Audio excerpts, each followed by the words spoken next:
Hey, what's up, VC? It's Steve again, Harmless Rebel. Make sure I got this going. Um, I promised a couple videos ago that I would do a review of the new Opeth album, so I wanted to go ahead and do that. I've been kind of slacking on it a little bit. So the newest Opeth album is Pale Communion. It's been leaked for a couple of weeks now. It doesn't come out until late August, if I remember correctly, so we still got a little bit of time before it comes out. But I wanted to just kind of give my thoughts. I went back and forth on whether or not to review it. I've seen a couple of people post videos about or saying that it's wrong to review it since it hasn't come out yet, and it's not right for the artist, and it's leaked, and by doing a review of it, people are more likely to illegal download it or go to one of the different sites and stream it. My thought on that is somebody that's going to download it now that it's leaked is no more likely to buy it when it comes out. It's the same people that would download it if it didn't leak or it wasn't available for download until the day it comes out. So either way, those downloaders are going to download it no matter what. So the main reason I decided to go ahead and do the review is I want people to order it. I pre-ordered it about a month ago, actually before I heard the leak. Regardless of how my review goes, I would have probably bought it anyway. Or actually, now that I've heard it, I know I would buy it, and I want people to go out there and pre-order it over the next couple weeks so that they do get a copy of it, especially for those of us in the VC that want it on vinyl. So let's go ahead and get into it. Opeth's newest album is called Pale Communion. It's basically in the same line as their last album. With their last album, they moved towards the straight progressive rock. They've kind of turned away from the metalcore that they had, the growling voices, the heavy riffs, and they've been doing this for years, let's be honest. The last 4 or 5 Opeth albums have slowly been moving towards progressive metal. With the last album, they left the metal off and just went straight progressive. And this one is down that same path. I know the lead singer came out a month or two ago in an interview and said that this album was going to be heavier than the last, and there is some truth to that, which I'll get into in just a second. Let me begin by saying it's a great album. If you liked the progressive sound of the last album, you're going to love this album because it takes it to the 10th level. This album, from the progressive rock side, I think it's 10 times better than their last album, and this is what their last album should have been. One of the biggest complaints that I heard from the different reviews that I saw of their last album was that the vocals weren't believable. It was almost like he was just kind of singing the vocals. There's a lyric where he says, God is dead, and he just literally sings it like there was no emotion there. And I'm not going to point out the band, but that's kind of a trend with progressive music. There's a couple of different progressive bands that just kind of sing the song. There's no real depth to the vocal, and these are big name bands or progressive bands. So right in from the first track, Eternal Rains Will Come. It's just straight up 70s prog. There's elements of so many bands in this album, but it's straight up 70s prog rock. Cusp of Eternity was the first leak and pretty much the first single. I think that's the first single for a reason. It's got kind of a heavier riff, a little bit of double bass in there, so it goes back to the progressive metal side of things.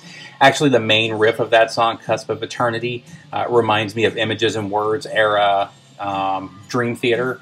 The Mirror, that song, something about that riff just reminds me of that era of Dream Theater. And then they also stay a little bit heavy on the next song, Moon Above, Sun Below. On that song, again, there's some distortion in the riffs, a little bit of double bass.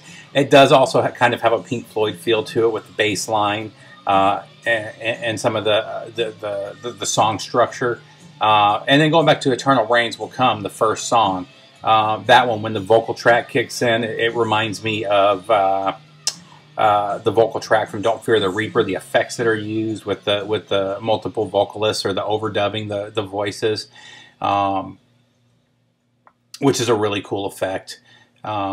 Killer song though. Eternal Rain Will Come is one of my favorite songs on the album. It's 6.5 minutes, and the first probably 5 minutes of it is just all instrumental, and it's just amazing, amazing progressive rock. But then again, like I said, the next two albums they go to the heavier side, and then it gets back into the straight up progressive rock with Elysian Woes, then Goblin, River, Voice of Treason, and Faith and Others.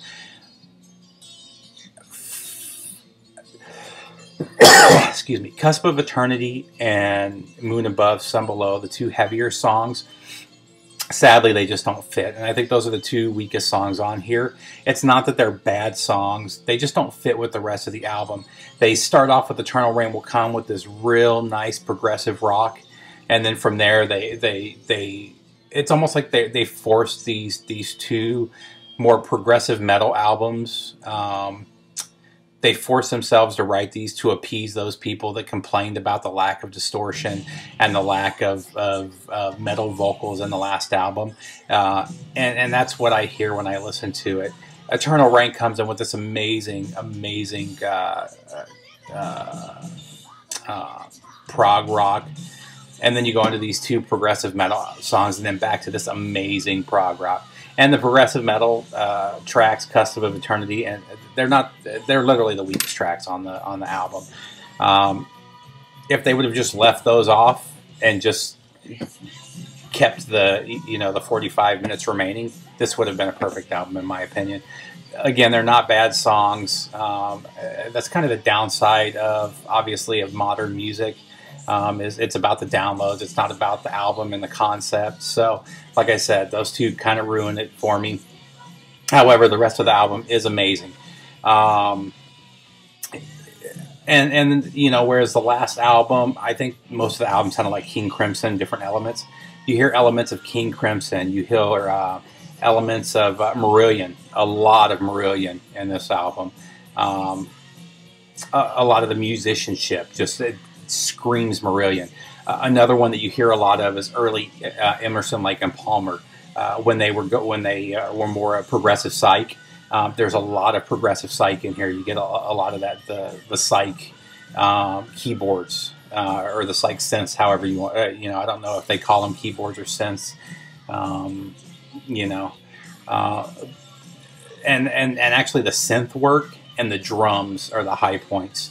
The drums on this are amazing. The drum tracks and the synths are right there with the drums. And then when the guitar and the three of them line up together and they're just flowing together, it's amazing. Best tracks on here, I've mentioned it a bunch of times. Eternal Rains Will Come. Goblin is an amazing song.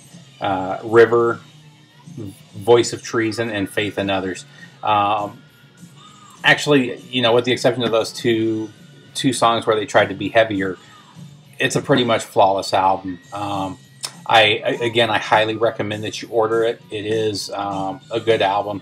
The one drawback to this album, and the one thing that kind of is the downfall, I don't want to say the downfall because it's still a great album, but the one downside of this album, other than the two tracks that don't fit, is the fact that, like I said, I hear elements of Marillion. I hear elements of Emerson, Lake and Palmer. I hear elements of Yes. I hear elements of King Crimson, of Pink Floyd. And like I said, the one downside of this is as I'm listening to certain songs, like Elysian Woes, it makes me want to pull out my ELP albums. It makes me want to pull out my Marillion and listen to that. Now, that said, after listening to this for the first time, when I listened to this for the first time about a week and a half ago, I thought it was one of the best albums that I had heard in years. And then I listened to it a second time. And I was like, man, this just sounds like so many different people. Every song sounds like a different band. It's not cohesive. Then I listened to it again, and I've listened to it probably 6 or 7 times now, if not more. It's a great album in its own right. And if you're somebody that's not familiar with Emerson, Lake and Palmer, if you're not familiar with Marillion, you could listen to this and you wouldn't even notice it, and it's just a great progressive rock album. You'll love it. I still love the album, but it does, whenever I listen to it, I hear a new element. Like I said, in Eternal Rain Will Come, I was listening to it, and something about the vocal track bugged me. And it's not that it was bad. It's a great vocal track, but there was something about the effect that I just couldn't place. And then I was driving home today listening to it on my iPhone, and it dawned on me, it's the same effects that Blue Oyster Cult used on Don't Fear the Reaper. You know, and there's a couple of what's the word I'm looking for? There's a couple of synthesizer sounds that remind me of Emerson, Lake and Palmer, especially their first album. There's a lot of stuff that reminds me of Goblin. Obviously, the song Goblin, which is an instrumental. It's an amazing song, but it makes me think of another band, you know, which I think will be one of the issues that those of you that are into the progressive rock heavily, like I am, will kind of it just kind of it'll just kind of bug you. And every time I hear it, I hear something new where I'm like, oh man, that reminds me of Fragile from Yes, or oh man, that reminds me of Marillion, or you know. And I've been doing it the whole time I've been listening. But again, a great track. I highly recommend that you get. And actually, before I forget, it's funny. Actually, even the album artwork reminds me of the album artwork from one of ELP's albums. So, you know, like I said, it's a great album. I love the album. I highly recommend you buy the album. It's probably in my top 15 albums of the year. It's not going to crack into my top 10, but it is a great album. If you like the last Opeth, you'll love this one. If you didn't like the last Opeth, there's a chance you'll like this one. Anybody that's into progressive rock is going to love this album. And that's pretty much it, guys. I hope you like my review. Leave some comments. Let me know what you thought. Other than that, have a good one, and I'll do another video in a few days.